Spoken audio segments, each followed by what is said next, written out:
Dusty Stromer's tenacity on the board, sharp shooting from Nolan Hickman and Ben Gregg led Gonzaga to a victory on Thursday night against the Portland Pilots and has this team more than ready for a rematch against Santa Clara on Saturday. You are Locked On Zags, your daily podcast on the Gonzaga Bulldogs. Part of the Locked On Podcast Network. Your team every day.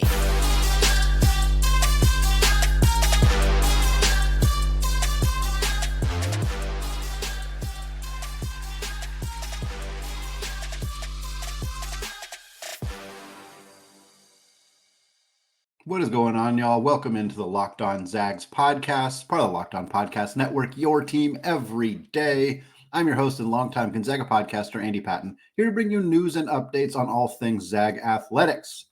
Today's episode of Locked On Zags is brought to you by FanDuel. Make every moment more. Folks, new customers who join right now will get $150 in bonus bets if your first bet of $5 or more wins. So visit FanDuel.com/LockedOn today to get started.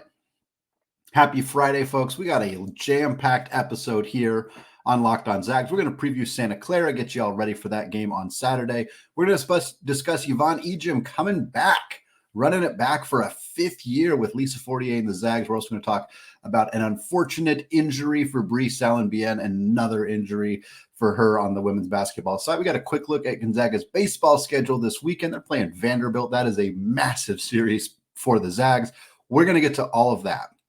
But we got to lead the show, of course, talking about Gonzaga's win over the Portland Pilots on Thursday night. 86-65 was the final score. And folks, Scott Van Pelt would be so proud.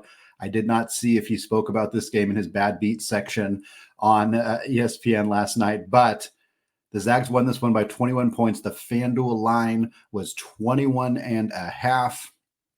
A walk-on for the University of Portland hit a three-pointer in the closing seconds of this game to turn a 24-point lead into a 21-point lead. It was the ultimate bad beat. Gonzaga feels like they're always on this side of those bad beats, but Vegas is good. They're good at what they do, and this is what often happens. Part of Gonzaga won by 21 points. We're not really going to complain too much, but there was a pretty significant foul discrepancy. I think for folks who watched this game last night, that is one of the main things that stood out. Gonzaga players got in significant foul trouble. It limited Braden Huff to, I think, just 11 minutes of action. It limited Ben Gregg, who had a great first half, didn't play as much in the second half because of foul trouble. Anton Watson had foul trouble. It was just one of those games. 18-11 was the overall foul discrepancy, so it doesn't look egregious necessarily. I think it was 10-2 with 2 minutes left in the first half, and then they called two quick fouls on Portland to sort of, quote unquote, even it up. Some of it was not great officiating. There's just not great officiating in the WCC sometimes. Some of it was just the fact that UP was very intentionally attacking and trying to get foul calls like that. Tyler Robertson in particular, he has kind of like an old man, bully ball NBA style game. He's very good. He was 18 points, 5 of 7 from 3 in this game. He's fantastic. And I think Gonzaga fans are feeling quite good that we don't ever have to face him again unless we run into them in the WCC tournament, because he is an incredible, extraordinary player. But he did a lot of that damage by drawing some contact and getting to the free throw line quite a bit. The big story in this game, Gonzaga's rebounding. 50-29 was the rebounding advantage for Gonzaga in this one. Graham Ike had 14 of them. Ryan Nembhard had 7 of them, smallest guy on the court most of the time. Anton Watson and Nolan Hickman each had 6. Ryan Nembhard finished this game with one of those weird, it looks like it could have been a triple-double, but he actually didn't get 10 in anything kind of games. 8 points, 7 rebounds, and 6 assists. Quietly very solid performance from him in this one. Nolan Hickman looked fantastic in this game as well. Shot really, really well from deep. I want to go through quickly the 5 keys that I had laid out prior to this game and kind of discuss how they ended up ultimately impacting the outcome of this game. Key number 1 was to tighten up the defense. Gonzaga's kind of slipped a little bit on the defensive end of the floor. LMU hit some tough shots last week. Pacific scored 76 points, primarily because it was just a really high-paced game between both sides. Gonzaga was over 100 in that one. But in this game, I thought it was good. Portland's not a very good offensive team, so it's a little hard to determine how good Gonzaga's defense was. A lot of times it looked like Gonzaga played decent defense and got a stop, and you're like, okay, great. A lot of times UP got pretty good looks and then just missed them, and you're like, well, that wasn't as great. UP also hit some tough shots. They finished the game 37% from the field, not very good. 23 of 62. Obviously, Gonzaga was tenacious on the defensive boards, so I think that's a really good indication. There wasn't a big turnover. Turnovers weren't really a factor in this game at all. In fact, Gonzaga only had 6. I think Portland only had 2. Portland turned the ball over twice in this game. So certainly if you're wanting to nitpick Gonzaga's defense, not being able to force any turnovers, they had 1 steal as a team, but they did have 7 blocks. So I thought the defense was fine. Portland did shoot 42% from 3. They were 8 of 19 in that spot. Robertson did the majority of the damage. He was 5 of 7. That means the rest of the team was 3 of 12 from 3. So Robertson really was killing them. There was some pick and roll defensive issues for Gonzaga at points in this game. Credit to Shante Leggins for finding a way to kind of exploit some of those mismatches and get some pick and roll action that went going downhill towards the basket that often caused Gonzaga to commit fouls, which was part of the discrepancy there.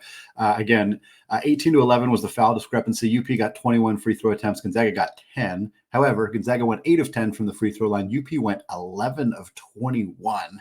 So despite a big free throw advantage for UP, they only got 3 extra points out of it. But that you can't really give Gonzaga's defense credit for that. It was just a funny kind of quirk of this game. Key number 2, and this was a big one. This was a big one in this game. Wanted to see building confidence for Dusty Stromer and Luka Krajinovic. This was probably Dusty's best game, maybe of 2024, certainly of the last month or so. He played great in this game. And he played 21 minutes. He had 7 points, 4 rebounds. He had an assist. He shot 3 of 6 from the field. He was 1 of 4 from 3. That's, again, if you're going to be nitpicky, that's where you're nitpicky. But he was 2 of 2 from inside the 3-point line. He had a really fantastic up and under finish at the rim. Just a beautiful, beautiful look, showcasing his athleticism, his finishing skills, stuff we haven't seen from him since early in the season. He just kind of hasn't been doing that kind of stuff. He also had a fantastic drive to the basket and dish to Braden Huff. I don't think Braden was expecting it. He barely even caught that basketball, but he still managed to put it into the rim. And that was a really nice pass from Dusty there. He also really tenacious on the boards. He had 4 rebounds. Every one of them was tough. Every one of them was him throwing elbows and snatching the ball away from guys and being really physical down low. And I think at his size, his ability to be a great rebounder, and he's still got plenty of room to grow. He's still got a really thin frame. If he puts on some muscle, he's going to be a really, really good rebounder. And I think that's going to help Gonzaga quite a bit. He had some foul issues, but basically everybody on Portland had foul issues. So I'm not overly concerned about that for Dusty. I thought this was a really good performance from him. And then Krajinovic, 2 boards, 2 points, and a block. The block was fantastic. It was in transition, got up and got somebody, got a block pinned and got it out of bounds. It was a really nice play from him. He also had a tough rebound, led it out to a transition 3 for Nolan Hickman. Only played 6 minutes. His points came from the free throw line. He had 1 3-point attempt. That was a good shot. He just missed it. I thought this was a nice game, kind of a quiet game. Only played those 6 minutes, but good to see Krajinovic look good in this one as well. Key number 3 was to avoid looking ahead to Santa Clara. And usually the way I determine this is if they kind of start slow and seem to get surprised by something the opposing team did. And that wasn't the case. They got out to a 10-3 lead. They were up 20-10 at the under 12. They were a little sloppy at times. The defense kind of got away from them a bit, but I don't think this was an issue of looking ahead to Santa Clara. I thought they did a good job of taking care of business here in Portland on Thursday and then hopefully refocusing to Santa Clara. We'll talk about that in the second segment. Key number 4, get Ben Gregg cooking at home. Folks, I thought we nailed this one. We nailed Dusty Stromer. We knew he was going to have a big game, and he absolutely did. And with Ben in the first half, man, he was leading the team in scoring. He had 13 points. He had 3 rebounds. He had an assist, a steal, and a block. He was knocking down threes. He was 3 of 5 from distance. He was 5 of 8 from the field. And I was like, man, Ben's going to have a career high. He's going to hit 25 points. He's going to do everything he can in front of his home crowd. It's going to be this amazing, huge story. And he didn't do pretty much anything in the second half because of foul trouble. Had 4 fouls, had to sit for the majority of the second half, only ended up playing 27 minutes in totality. He did have 3 assists in the second half, but he didn't score. So he finished the game with 13 points, 4 rebounds, 4 assists. Still a very nice game from Ben, mind you. I'm not criticizing Ben's performance, just the foul trouble limited him so that he didn't get as much of an opportunity to build on his really good first half in the second half. But I thought it was a really, really nice game from Ben. I was happy to see him do well in Portland. I'm always happy to see him do well in Portland. He's from Clackamas. He went to games at the Chiles Center when he was a kid, rooting for Gonzaga. Really cool to see him come full circle now, be on the floor and having big games like he did. And then key number 5 was to empty the bench. It didn't really happen. Gonzaga played a finishing lineup in the last minute and 5 seconds of this game. That was Pavle Stosic, Jun-Suk Yo, Joe Few, Colby Brooks, and Luka Krajinovic. Krajinovic was the only one who'd played prior to that moment. Out of that last minute, Colby Brooks got a rebound. Pavle Stosic committed a foul. Jun-Suk Yo missed a three. That's it. So we didn't get to see the bench as much as we would have liked in this game. It was a 21-point lead, win, obviously, but it was never. Gonzaga was always up by around 20, and then they'd be up by about 13, and then they'd be up by about 20, and then they'd be up by about 13. So I just don't think Few felt comfortable getting that whole bench unit out there any earlier than he did, even with the foul trouble. So we didn't get to see these guys play longer than basically just the very, very garbage time at the end of the game. The Zags are going to now turn their attention to Santa Clara. They're through this game. They're focusing on Santa Clara. Could a win put Gonzaga back in the AP top 25? We're going to talk about that and get you ready for this game against the Broncos.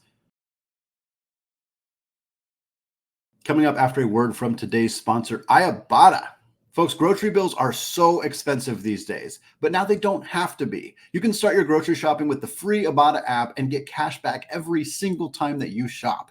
Ibotta is a free app that gives you the most cash back every time you shop on hundreds of items, from groceries to beauty supplies to toys.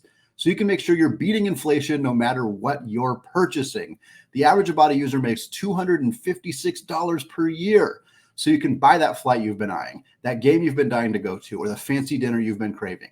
With Ibotta, just add your offers in the app, upload your receipt, and you get real cash that you can cash out to your bank account, PayPal, or gift cards. Join the over 50 million users and earn cash back every time you shop from over 2,700 brands and retailers, including Lowe's, Macy's, Sephora, Best Buy, and more. And right now, Ibotta is offering our listeners $5 just for trying the app. You can use code LOCKEDONCollege when you register. Just go to the App Store or Google Play Store and download the free Ibotta app to start earning cash back. That's IBOTTA in the Google Play or App Store, and use code LOCKEDONCollege to earn a free $5 just for trying it out. All right, folks, segment 2 here, looking ahead to the Gonzaga game on Saturday at the McCarthy Athletic Center against the Broncos of Santa Clara, February 24th. This game will be at 6 p.m. at the Kennel. It'll be on KHQ or Root. And the Zags dropped this one last time. This is the revenge game for Gonzaga against Santa Clara. 77-66 was the final score the first time these two teams played. It was, of course, at Santa Clara. Steve Nash was in the house. That place was packed. It was a very, very good environment for Santa Clara. And unfortunately, things just did not go well for Gonzaga in that game. They shot 2 of 20 from 3. Gonzaga has been a considerably better three-point shooting team since then. That game marked in a lot of ways a bit of a turnaround for Gonzaga. They've been much more comfortable shooting from distance. Nolan Hickman has found his shot. Ryan Nembhard has been better. Ben Gregg has been better. Like, this team has really turned it around in that area. That game was kind of like the rock bottom for Gonzaga, really just in the entire season, frankly, but particularly for this team as an outside shooting team. Anton Watson was incredible in this game. He had 32 points on 14 of 18 shooting. Nobody else really stepped up. It was kind of just the Anton Watson show for Gonzaga. Graham Ike was in foul trouble. The guards weren't hitting threes. It was a tough game. It was a tough game to watch. Santa Clara beat LMU on Thursday night in their return for Adama Bal. And that's more the storyline. We're not surprised Santa Clara beat LMU. It was a little bit of a closer game than you would have expected, especially since LMU still did not have Dominic Harris. They still did not have Kelly Leapepe. So without those two guys, for LMU to keep, I think it was 65-55 was the final score. And part of that is because Adama Bal, while he returned, he's been out since February 10th. He's his first game back. He played 32 minutes. He had 2 points. He went 0 of 8 in this game. Really, really rough game. Now, it's his first game back. And I suspect that Herb Sendek and the Broncos are incredibly happy that they got him back before the Gonzaga game, especially if he's going to look that rusty in his first game. It will be interesting to see if Ball can look like the player that not only that he was against Gonzaga the first time these two teams played, but the player he's been for the majority of the year. The transfer from Arizona, didn't get a lot of playing time under Tommy Lloyd, has looked similar, not quite as good as Brandon Pajemski, not quite as good as Jalen Williams, but has looked like another NBA draft pick coming out of Santa Clara for the third year in a row. That performance against LMU notwithstanding, he has been really good, and I suspect that there is not a bigger key to Gonzaga's game against Santa Clara than whether Adama Bal is at 100% and whether he has shaken off that rust and can play like a legitimate NBA guard, because he is that good. The other big storyline, Carlos Marshall Jr. did not play for Santa Clara on Thursday. He's one of their best players, averaging a hair under 13 points per game. If he is unable to suit up for Santa Clara on Saturday against Gonzaga, that's going to be a huge storyline as well. Santa Clara is 6-4 since they beat Gonzaga back in January. They lost twice to St. Mary's, who has not lost to St. Mary's. They also lost at San Francisco. Their other loss is a home loss to San Diego, a bit of a shocker there. Steve Lavin's team surprisingly been a lot better than many people would have expected them to be this year, and that was a big win and kind of a big turning point for them this season, was picking up that win. Broncos are 18-10 overall. They are 9-4 in the WCC. KenPom has them as the 113th ranked team in the country here on Friday morning. Their adjusted offensive efficiency is 109th. Their adjusted defensive efficiency is 124th. We know this is a big game for Gonzaga. We know a loss here probably puts them in a position where they're very likely going to finish third in the WCC. It is another bad loss on the resume as a home game for Gonzaga. I think this would be a quad 3 loss. I'm actually not 100% sure on that, but it would be it wouldn't be a quad 1 loss, and any more losses at this point would put Gonzaga out of the at-large conversation almost certainly, unless they have to win that championship game in Las Vegas against St. Mary's. But a win here could put Gonzaga back in the top 25. They lost their top 25 streak, a tremendous streak, 8 years, spanning 8 years, one of the 10 longest streaks in college basketball history since the AP poll has been implemented. Streak ended earlier this year.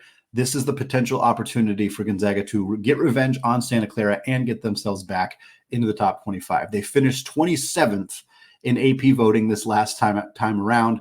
There's top 25. BYU is 25th.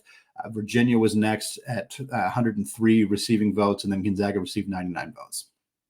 Since that has happened, the number 16 ranked team in the country, the Dayton Flyers, lost to George Mason. The number 17 ranked team, Kentucky, lost to LSU. Might help Gonzaga get back to the top 25. Not overall good for Gonzaga, but that game has no real danger of falling out of being a quad 1 game for Gonzaga since it's a road game for them. But still, every time Kentucky does poorly, it doesn't help Gonzaga.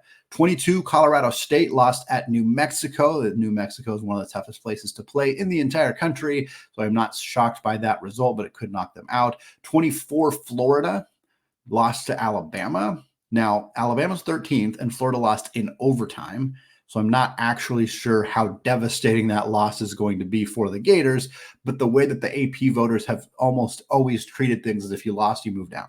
It doesn't matter what the score was. It doesn't matter who it was to. If you lose, you move down. If you win, you move up. I think that the system is just kind of, it's not a system, I guess, it's a series of people, but I've always felt like it was a little too rigid in that regard. And I do think that Florida losing will probably kick them out. Whether it should or not is an argument for another day. But ultimately, with those 4 teams all losing, there could be opportunity for Gonzaga to move up.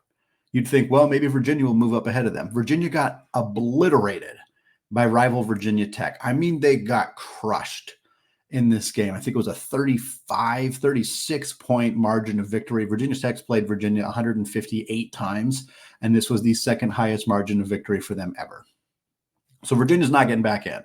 They do host North Carolina on Saturday. If they win that game, it'll help, but they're not getting back in the top 25 after getting obliterated by Virginia Tech. It's not happening. So that puts Gonzaga in a pretty good spot. South Carolina, number 20 team in the country, they're going on the road at Ole Miss on Saturday. Ole Miss is unranked, but they are good. Chris Beard has that team in a really good spot. For the majority of the season, people expected Ole Miss to be better than South Carolina. This is a tough road game for the Gamecocks, and I would not be surprised if Chris Beard and Ole Miss win this one, which would probably push South Carolina, who did not have a good week last week, 2 bad weeks in a row, probably pushes you out of the top 25, and I think justifiably so if they were to lose that one. Now, Wazoo at number 21, they did themselves a huge favor with that massive win over Arizona on Thursday evening. So they're going to be fine. They're going to be moving up in the rankings, and they should be moving up in the rankings. What an incredible season that Kyle Smith and the Cougs are having. But there is definitely room for Gonzaga back in the top 25.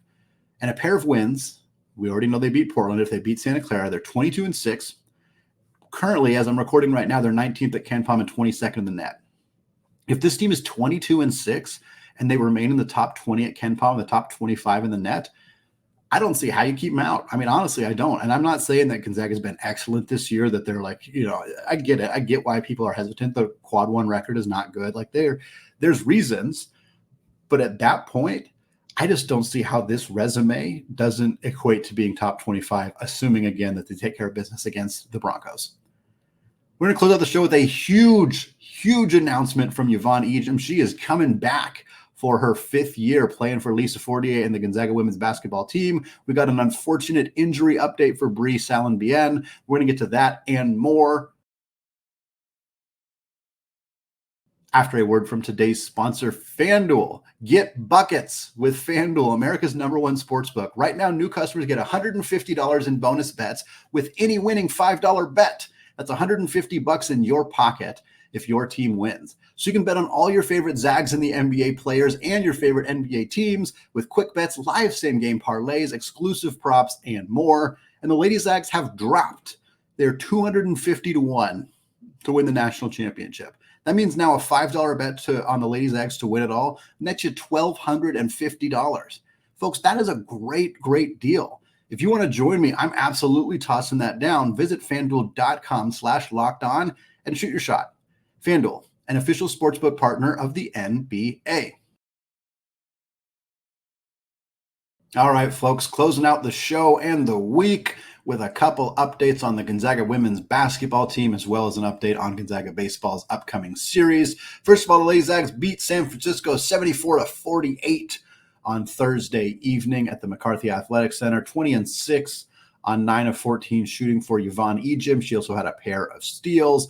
Brenda Maxwell, fantastic game from her as well, 18 points on just 4 of 5 shooting because she went 9 of 10 from the free throw line. The Zags were only 7 of 24 from 3. That's an uncharacteristically bad shooting night for them. However, they held San Francisco to 3 of 24, which is just 12.5%. They also had a 14-6 advantage in turnovers. And now they're 27-2. They're 14-0 in the WCC. We talked recently about Lisa Fortier being a candidate for the Coach of the Year. That continues to look like a distinct possibility, although it will be determined partially by how she does and this team does in the NCAA tournament. However, the biggest news of the day on senior night for the women's basketball team, Yvonne Ejim, she's coming back. She is not done with her Gonzaga basketball playing career. This had been rumored that it might happen. It is kind of a trend we're seeing develop in women's basketball for a variety of reasons. Women's basketball is growing in popularity at the collegiate level. NIL opportunities allow these student athletes to make money off their name, image, and likeness. The WNBA doesn't have very many roster spots. It's just there's only 12 teams. They are expanding to a 13th team in the Golden State area. But with the expansion happening, with rosters still really limited, there's just not a lot of professional playing opportunities in the United States. There are overseas opportunities, but if you have the opportunity to stay in college and make money, wouldn't you rather do that than go play overseas? Or you could play in the WNBA, but the pay is fine in the WNBA. It's not terrible, but if you're making good money at the NIL level, you're going to stay and do that. Paige Beckers is the most notable recent example. She's returning to UConn, running it back. Her career has been derailed by injuries. Best friends with Jalen Suggs. For those of you who have not heard that story, it's kind of a fun one between the two of them. But for right now, it makes sense for some of these star women's basketball players to be coming back to continue to play at the collegiate level. For Yvonne, she's having an All-American caliber season. 20.2 points, 8.5 boards, 2.2 assists, 1.3 steals, 1.1 blocks. Just incredible efficiency, incredible performances, just statistical output for her. 63.5% from the field. She's 81% from the free throw line as well. This is a huge story to have her coming back. And it's not going to be the same look team. They can't all run it back. The Trunk Twins are out of eligibility after this year. That is an unfortunate reality, is that they will not be back. They cannot come back. They've had an incredible, tremendous career in Spokane. We're going to talk about them. We're going to talk about Brenna, who's also out of eligibility, Maxwell, who spent 3 years at Utah before coming to Gonzaga for 2 years. And it's unfortunate they're not going to come back. They can't come back. We'll have a big recap episode at the end of the season about that group of seniors whose career is ending in Spokane. But having Yvonne come back, Eliza Hollingsworth could come back. Callie Stokes could come back. Esther Little could come back. Like, they're still going to bring back some key pieces. I'm sure Coach Fortier will find some talent in the transfer portal, some other players on the team who haven't been playing big roles, who can kind of step into bigger roles next year after having kind of played behind this group of talented players. So I don't think this team's going to be in serious trouble next year or any stretch, but certainly this is the year with like the maximum amount of talent right now, and they're certainly taking advantage with the way that they have been playing. There is unfortunately a player who will not be back next season, at least, could potentially be done with her basketball playing career. That is Bree Salenbien. She tore her ACL. She announced this on Thursday. It is her third ACL tear. Just a huge tragedy, a huge bummer for her. She was the highest rated recruit to ever commit to Gonzaga out of a high school in Michigan. Tons of hype, tons of upside for her, but injuries have just unbelievably derailed what looked like an incredibly promising career for her. 29 games as a freshman back in the 21-22 season. She only averaged 2.6 points in 9 minutes per game. But again, that's what Coach Fortier does, is kind of bring you along slowly and let you develop on your own time. Unfortunately, the next year she sat out the entire year with an ACL injury. She comes back this year, plays in 12 games, averages about 4 points, 2.5 boards, 1.5 assists. That's pretty good production for 13 minutes per game. She had 14 points against Pacific. She had 9 points and 4 rebounds against LMU. Unfortunately, she announces that she's going to have another ACL tear, that she does not know where she is going to go with her career. She said she's going to contemplate and think about it as she's still processing. Right now, she's focused on recovering, focused on going back to school or continuing her academics. I feel really bad. I mean, this is just really sad to see anybody's career get derailed by injuries this way. She had so much promise. She worked really hard to get back from that first injury. And I wouldn't blame her if she does decide to hang him up. Hopefully she can find a way to recover and make a return and play some meaningful minutes for Gonzaga in the future. But, it's whatever she wants to do. I wouldn't blame her again for not wanting to play. That's a really tough pill to swallow, having that third injury. So feeling really bad for Bree. Hopefully whatever she decides to do will end up working out for her in the long term.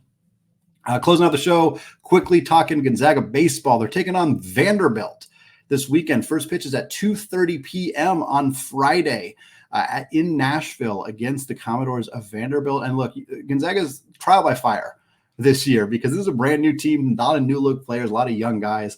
And they went out and they went to UCLA in their first series, the number 22 ranked team in the country. And they got swept by UCLA. They had a chance to win in the first game. They lost it at the very end of the game, 8-7. They got beat 10-3 on Saturday, 6-0, on Sunday. And now they go to Nashville to take on one of the most historically dominant programs in college baseball history, the Commodores of Vanderbilt. They are a powerhouse.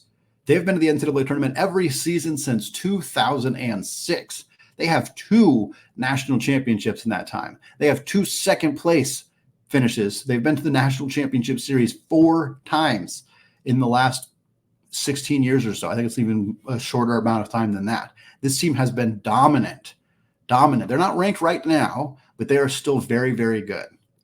It would not surprise me if Gonzaga got swept in this series. I hope they do not. I think they are capable of picking up a game or 2 here. But this is not about the record at the beginning of the season. This is about getting that experience, going on the road, going to an SEC environment, seeing what that program looks like. Yeah, maybe it doesn't go that great for Gonzaga. Maybe they're 1-5. Maybe they're 0-6 after this series, but they have gotten better from that series against UCLA, from this series against Vanderbilt.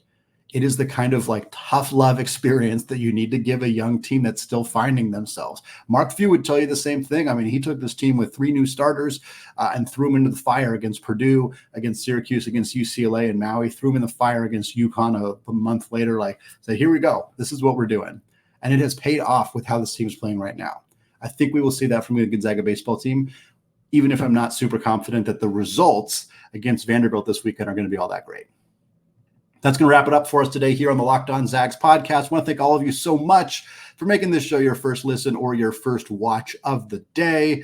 And we'll be back on Monday, get reviewing that game against Santa Clara, getting you ready for the rest of what is an incredibly big week next week, with Gonzaga going down to the Chiles Center to take on San Francisco, followed by the big one against the Gales of St. Mary's on Saturday. All that coming up next week. Until then, though, thank you so much for listening. And as always, go Zags.